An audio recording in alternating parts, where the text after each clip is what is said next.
Rita Vilela, psicóloga, formadora e autora de livros infanto-juvenis, uma autora muito prolixa, muito produtiva. Isto é só uma muito pequena amostra do que já produziu.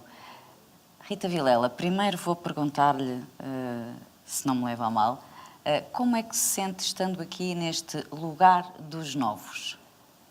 Eu acho que é muito especial quando se ultrapassa os 50 anos ainda nos convidarem para programas de lugar dos novos. Portanto, sinto muito bem e agradeço imenso o convite para aqui estar. Mas, na verdade, enquanto autora, como disse, não começou muito cedo, começou a escrever para crianças e para jovens com que idade, mais ou menos? É assim, eu comecei a escrever em 2003. Uns anos antes li O Senhor dos Anéis e foi um livro marcante que me despertou para a literatura de fantasia e para a literatura fantástica, e a seguir à leitura desse livro li uma série de livros a seguir, portanto, do mesmo estilo, e depois fiquei com vontade de criar uma saga só minha. Na altura partilhei esta ideia com uma pessoa que me era muito próxima e ela disse, não, mas espera aí, antes de tu criares um mundo, tens de pensar qual é a dimensão do mundo, para ver se as pessoas andam como na Terra ou se é como na Lua, portanto, dependendo da gravidade, precisas de pensar precisas de pensar qual é o clima, precisas de pensar um conjunto de coisas relativamente a esse mundo. Eu não tinha pensado em nada disso, adiei o projeto.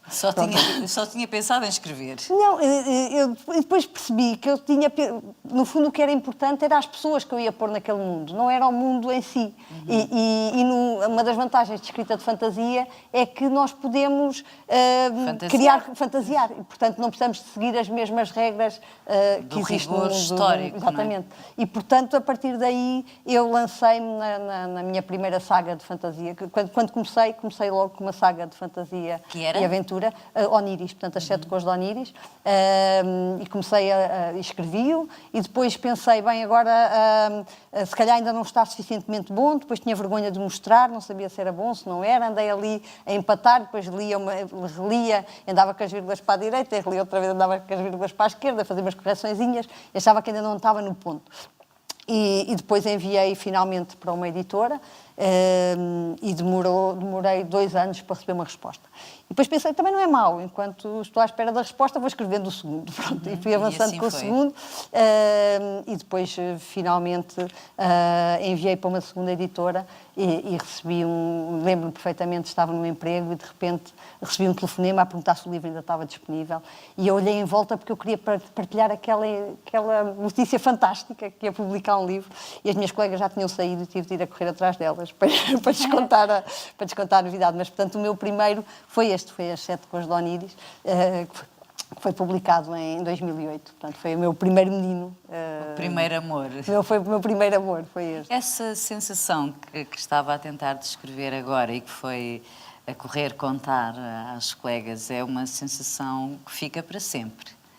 Quando nos dizem, vamos publicar um livro, porque era o primeiro, não é? Exatamente. E é entrar num mundo novo também. Esse início de um percurso literário, que no seu caso há pessoas que escrevem um livro e não escrevem mais.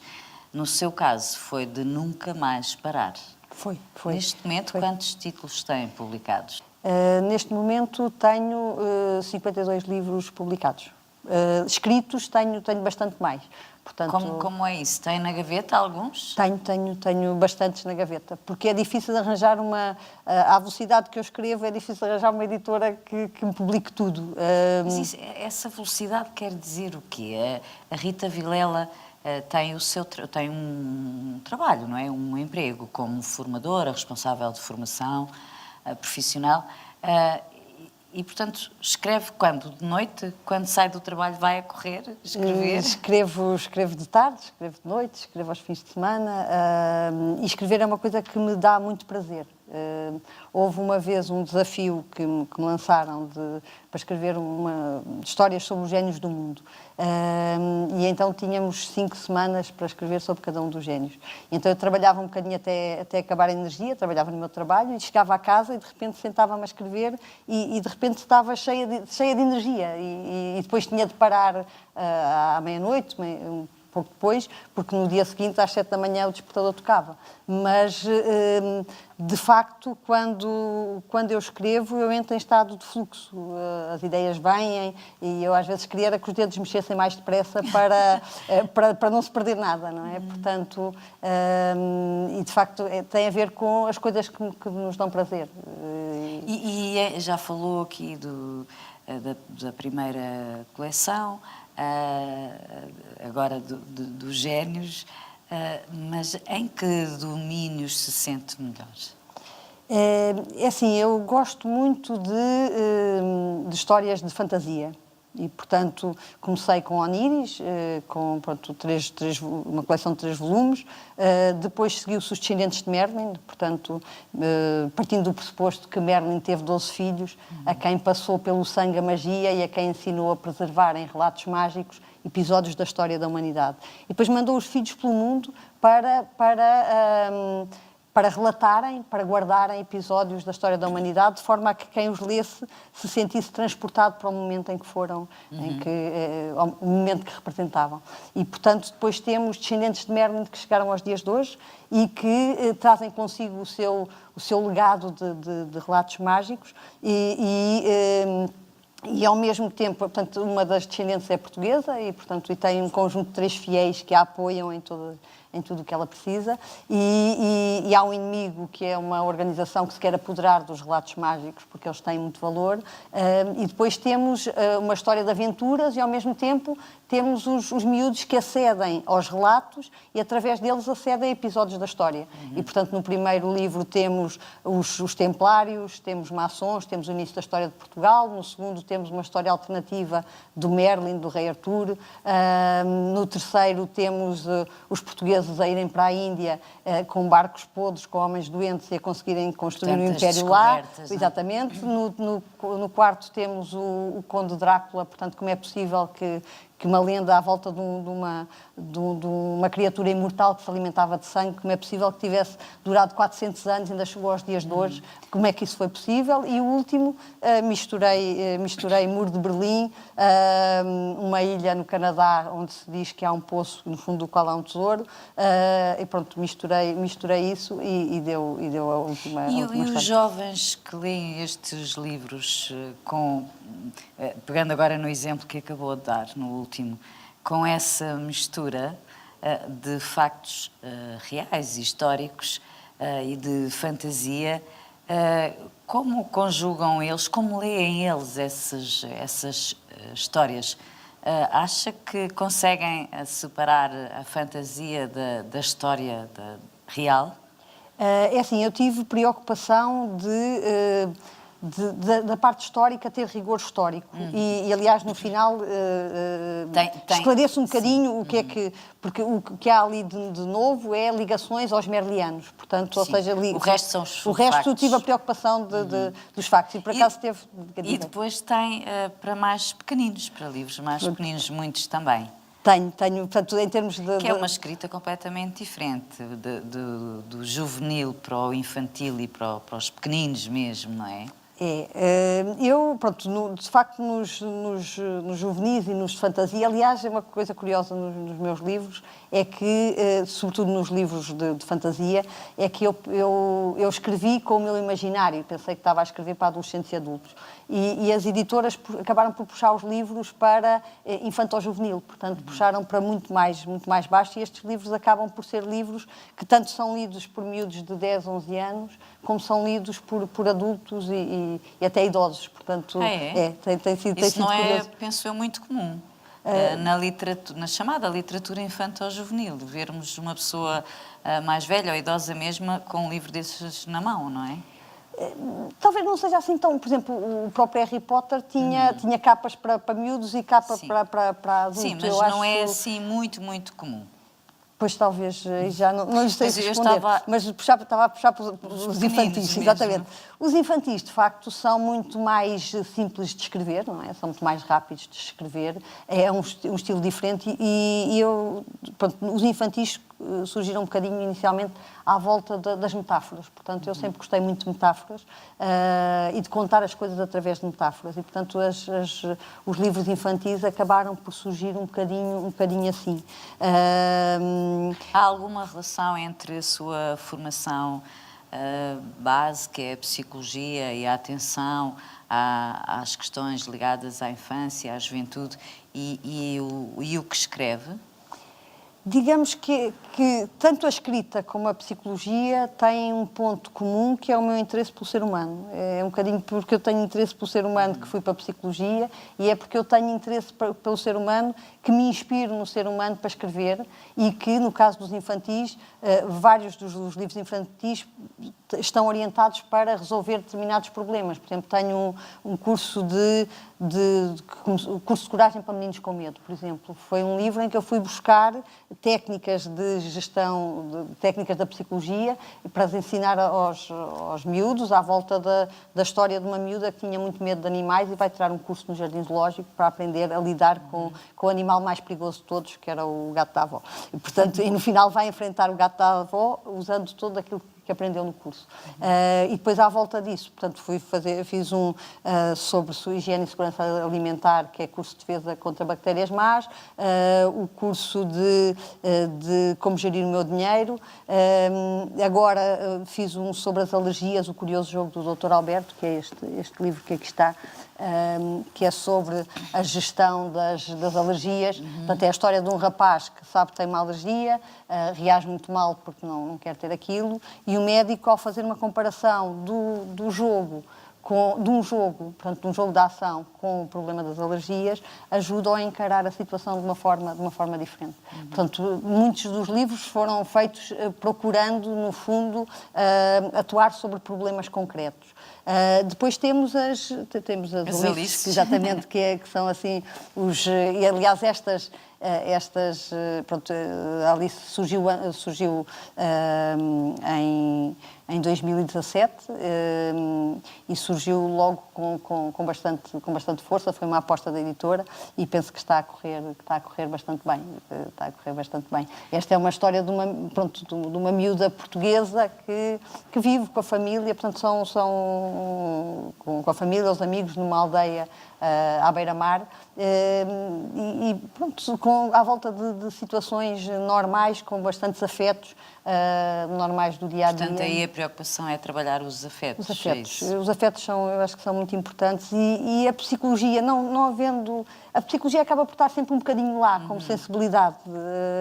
Está sempre a preocupação também de um bocadinho de quais são os princípios que se transmitem. Tem contactos com crianças e jovens que leem os seus livros? Tenho mais com jovens do que com crianças. E com jovens tenho tido um feedback muito giro, muito especial. Por exemplo, no meu primeiro, por exemplo, relativamente ao meu primeiro livro, havia um leitor que me dizia que eu era uma escritora que fez com que ele acreditasse que ler um bom livro era o melhor passatempo que uma pessoa podia ter. E isto é assim, quer dizer, a pessoa anda inchada durante não sei quanto tempo, depois já vi uma coisa desta. E bem pode, não é? Exatamente. Depois havia um rapaz de 22 anos que diz que se tornou adepto da literatura fantástica depois de ler os meus livros. Relativamente ao Merlin, havia uma rapariga que dizia para não acabar com a coleção, porque ela era importante para a cultura dela. E, portanto, não queria... São estímulos muito grandes para um autor, não é? É muito especial. Havia um miúdo pequeno que os pais não queriam que ele lesse. A mãe lá deixava, porque enquanto lia não estava a fazer asneiras, mas era este o tipo de...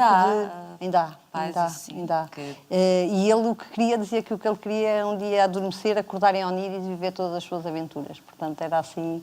Tem sido este contacto com os leitores, tem sido muito especial. Havia uma rapariga que dizia que o livro mudou a vida dela. E eu perguntei, mas como é que um livro de aventuras e de fantasia muda a tua vida? E ela diz que passou a ver a família de uma forma diferente. Isso é extraordinário. E, portanto, não é? de facto, este contacto às vezes é através das redes sociais, em que me deixam mensagens, e depois por exemplo, havia uma miúda que discutia as personagens do livro como se fossem reais, e depois dizia, pois, mas a minha personagem Maca, ela dizia que também não tinha muita culpa, porque os pais não deviam ter tratado assim, portanto, discutíamos quase como se fossem personagens, como se as personagens fossem reais. Há instantes falou num caso dos pais ou de uma mãe que não gostava que o filho lesse. Mas isso hoje não é uma coisa comum, ou é? Assim, eu quero acreditar que não. A ideia que eu tenho é que a maior parte dos pais, mesmo aqueles que não têm muita possibilidade ou não tiveram eles próprios muitas condições para ler, que adquiriram já essa ideia de que ler é muito, para as crianças, é muito importante. Não sei se estou enganada. É assim, a experiência que eu tenho com a maior parte dos pais é que eles querem que os filhos leiam e às vezes até podem não ter muito dinheiro, mas comprar livros para os filhos pode estimular a leitura, é uma prioridade, sobretudo quando eles são pequenos. Agora, enfim, o universo que eu conheço é um universo relativamente pequeno, não é? E em relação enfim, a Rita Vilela tem muitos exemplares vendidos em Portugal, que é um país pequeno, com um mercado pequeno. Já vendeu mais ou menos quantos livros? Assim, eu relativamente às vendas, eu nunca sei com exatidão. Relativamente aos livros publicados, sei que já estão em 170, 175 mil publicados. Relativamente às vendas, eu nunca tenho, como o mercado do livro é um mercado um bocadinho estranho, os livros depois vão para as livrarias, depois só no final é que se sabe. Portanto, há muitos livros que estão distribuídos e não sabemos as vendas, portanto, eu, em termos de vendas, tenho mais dificuldade em...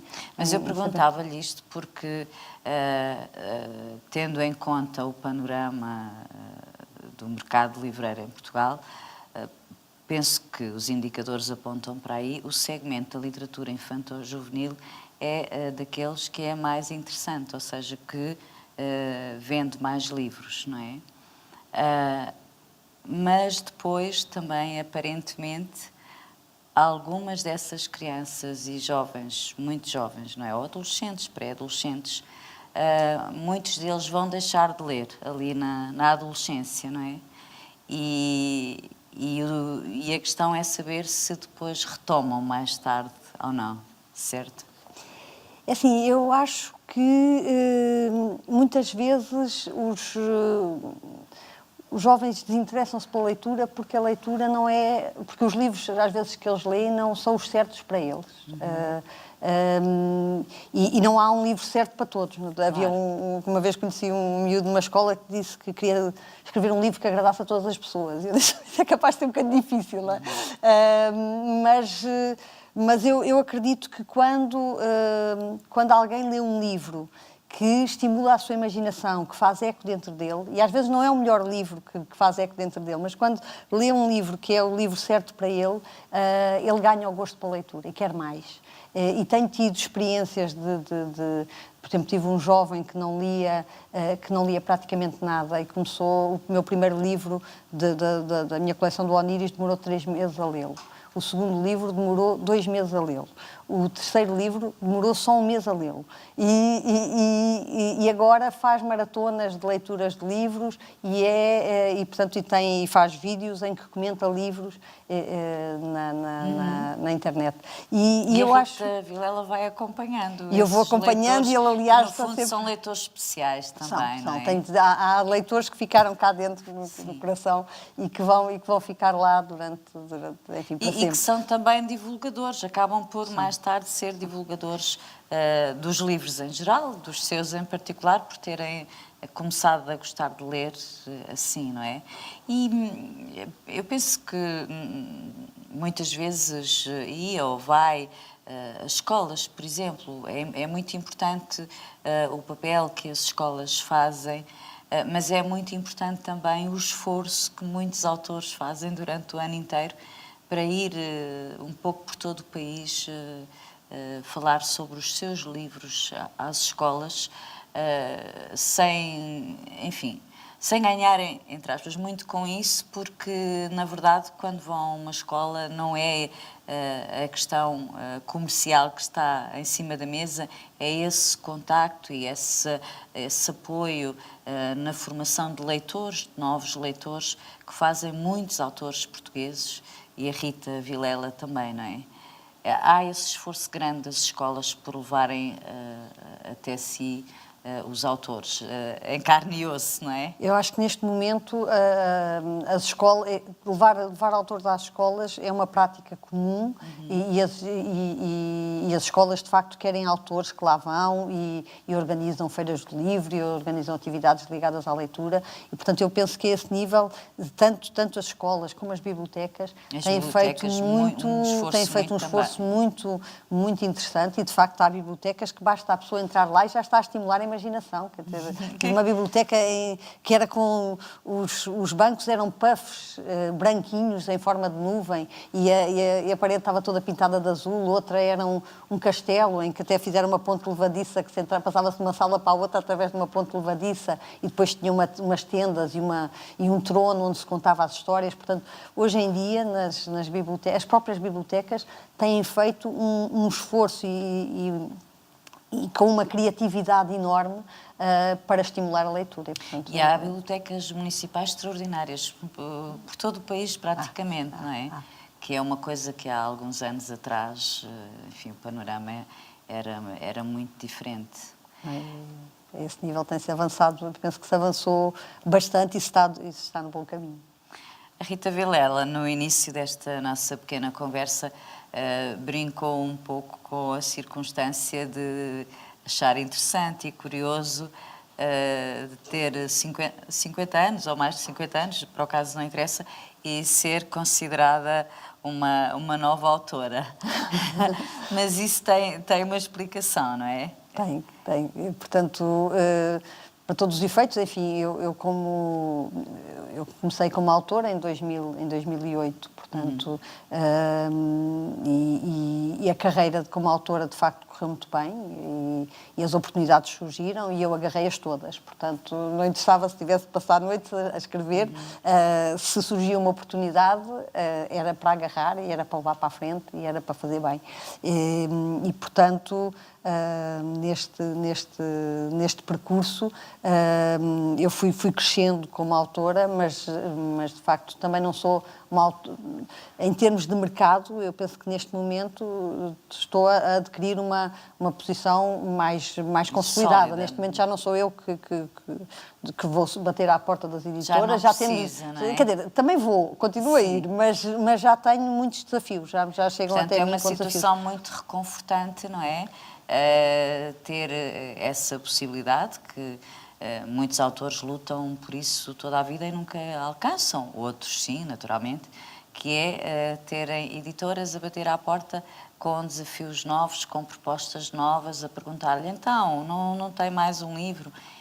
Portanto, isso de facto é um indicador de que no segmento em que trabalha, na literatura infanto-juvenil, é um ponto assente que a Rita Vilela tem já um nome muito interessante em Portugal. E há alguns livros seus traduzidos? Ou outro? Tenho 10 livros fora de Portugal. 10? 10. O mais internacional, o que está em 2 países é o curso de coragem para meninos com medo. Tal que falávamos há pouco. Portanto, está em Itália e na Venezuela, e depois no Brasil tenho 8 livros infantis de uma outra coleção. Mas as minhas editoras estão a levá-los às feiras internacionais. Agora vou ter Os Heróis da Andósia, vai estar na Feira do Guadalajara, portanto vai lá estar. México, que esta é a história de uma rapariga que, a partir dos 15 anos, começa a ter um pesadelo recorrente, que sonha que está a cair. E um dia parte a cama, pronto. E a partir do momento em que parte a cama, percebe que se passa ali qualquer coisa, não é só um pesadelo, e, portanto, vai investigar e vai descobrir o que é que se passa também com a ajuda de 2 amigos.